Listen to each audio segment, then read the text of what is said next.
আসসালামু আলাইকুম, সবাই কেমন আছেন? ইনশাল্লাহ আপনাদের যে আমি অনেক ভালো আছি। রোজা রেখে বেশি ভালো নাই, ক্যাপ ট্যাপ উল্টোপাল দিয়ে তারপরে হাঁটতে আসি, কারণ তাপমাত্রার যে অবস্থা, রোজা রেখে রোদের তাপ সহ্য করতে পারতে আসি না, যার কারণে ক্যাপ ট্যাপ উল্টো দিয়ে রাখছি। তো অবশ্যই কেউ মাইন্ড করবেন না, আবার উলফাট ভাববেন না, অবশ্যই কিন্তু আমি উলফাট না। তো এদিকে কিন্তু গাড়ি যাইতে আছে, আমি কিন্তু রাস্তার মাঝখানে দাঁড়াই রয়েছি, যেহেতু ইশারা বন্ধ হইলে তারপরে আমি যাইতে পারবো। তো এদিকে দেখেন চারটে রাস্তার মুখ আর কি যেটাকে বলে।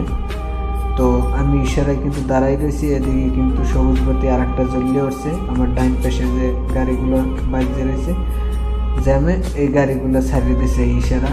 তো অবশ্যই আমি এখন পারাইতে পারবো না, যখন আবার এই ইশারা বন্ধ হইব তখন পারাইতে পারবো। তো আপনাকেও একটু জ্যামে বাজাই রাখি, এই জ্যামের উদ্দেশ্যে আপনারা একটু সব কিছু দেখেন। পরিবেশটা কিন্তু খুবই সুন্দর। এদিকে কিন্তু আবার একটা চমৎকার জিনিস আছে, বাদাম গাছ। বাংলাদেশে যেটারে বাদাম গাছ বলেছিলেন কাঠবাদাম, তো সেই কাঠবাদাম গাছ কিন্তু আমাদের মাঝে এখন আছে, একটু পরেই দেখাইতেছি। এদিকে কিন্তু ইশারা আর একটা ছাড়িয়ে দেব, তার আগে আমার যাইতে হইব। ইশারা কিন্তু অবশেষে ছাড়িয়ে দিয়েছে। তো আমি ওই যে দেখতে পারতেছেন ডাইন পাশে বাদাম গাছ, এই কিন্তু বাদাম গাছ, আমি কিন্তু ইশারা পাড়াইয়া চলে যাইতে আছি। তো বাদাম গাছ বহুত দিন পরে কিন্তু আপনারা দেখছেন সৌদি আরবে বাদাম গাছ। এদিকে কিন্তু ইশারা আর ইশারা, খালি ইশারা ওই দেন, ওই একটার পর একটা ছাড়তেই আছে।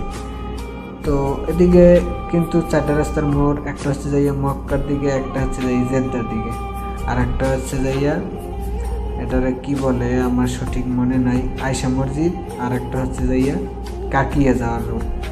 তো চারটা রাস্তা চারদিকে যাওয়ার। তো আমি কিন্তু হাঁটতে আছি, প্রচণ্ড পরিমাণ রোদ, যা না বললেই নয়। রোজা রেখে হাঁটতে আমার খুবই কষ্ট হইতেছে।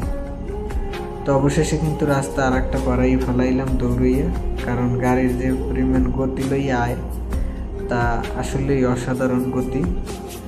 তো এদিকে ওই যে দেখতে আছেন গাড়ি কিন্তু রাস্তা যারা আর কি মক্কার দিকে যায় ঘুরাইয়া, আবার তারা কিন্তু ওই যে গাড়ি ঘুরাইয়া যাইতে আছে। বাংলাদেশে বলে ঘোরা, ধরেন ঘুরে আসো বা ঘুরতে আসি, আর এদেশে বলে কিন্তু যে লুপ্ফ, গাড়ি লুপ্ফ হইতেছে। ওদিকে এক পাকিস্তানি ভাই আমার দেখে গাড়ি থামাইছে।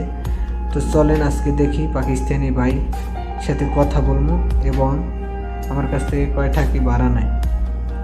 তো অবশ্যই হে বলতে আছে যে 5 রিয়াল দেওয়া লাগবে, আমি কইছি সমস্যা নাই দিমু। তো পাকিস্তানি ভাই কি কয় আজকে আপনাদের শোনাবো। हाँ भाई क्या हाल है? ठीक है। पाकिस्तान